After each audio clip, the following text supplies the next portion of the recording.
Alrighty, let's go ahead and look at another example. I'm going to try and factor this trinomial. So first step is always seeing if you can factor out a greatest common factor. I notice that I have a 6, 15, and negative 21. Those are all divisible by 3, so I'm going to divide each one of these guys by 3. I'm going to put it on the outside, and then left over, 6 divided by 3 gives me 2x squared. 15 divided by 3 gives me 5. Don't forget your x. And then negative 21 divided by 3 gives me a negative 7. So greatest common factor is done. You are going to multiply your a times your c value. So 2 times negative 7 gives you a negative 14. And you're always adding to this middle term, which is 5. So don't worry about the negative yet. Let's list our factors of 14. I have 1 times 14 and 2 times 7. Well, 1 and 14 are not going to get me anywhere close to 5. So now I'm looking at 2 and 7. Because this guy is negative up here, I know one of the values has to be negative. And because it is a positive 5, I'm going to make the 2 negative. Because negative 2 plus 7 will give me 5.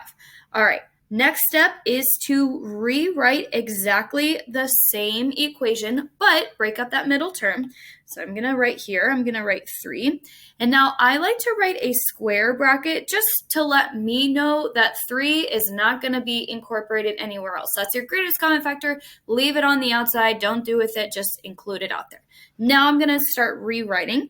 So rewrite the first term, 2x squared. Now I'm breaking up this middle term into negative 2x's plus 7 more x's. Again, don't forget your x.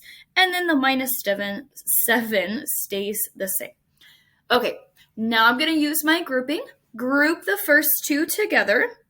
Group the second two together. And this is kind of why I like to use those square brackets, because when you get a lot of parentheses, sometimes it gets a little messy, which is why I like to use those square brackets when I have a greatest common factor. Okay. On the first one, I'm like, hey, of this, what is our greatest common factor? Well, they both share a 2, and they both share an x. So again, keep that 3 out there. I'm going to pull out a 2 and a x. 2x squared divided by 2x will leave me with 1x. Negative 2x divided by 2x, those cancel. Same number on top and bottom will always give you 1. And then now we're going to the next one. So 7x minus 7, they both have in common a 7. It is positive, so I'm going to put plus 7 right here. And then I'm doing the same thing. 7x's divided by 7 leaves me with 1x. Negative 7 divided by a positive 7 leaves me with negative 1. And oh my goodness, it's so exciting because I know that I did it right because I have the same two terms right here. And remember, in grouping, you are going to take those same terms, cross them out, and write them once. So I'm going to write my x minus 1. I'm not going to forget my greatest common factor of 3. And then my second parenthesis is whatever I have left over. I have a 2x. And I have a positive 7. So that is your final answer. Again, if you always want to check, you always can multiply these two guys first, and then you can multiply that 3 and distribute it afterwards.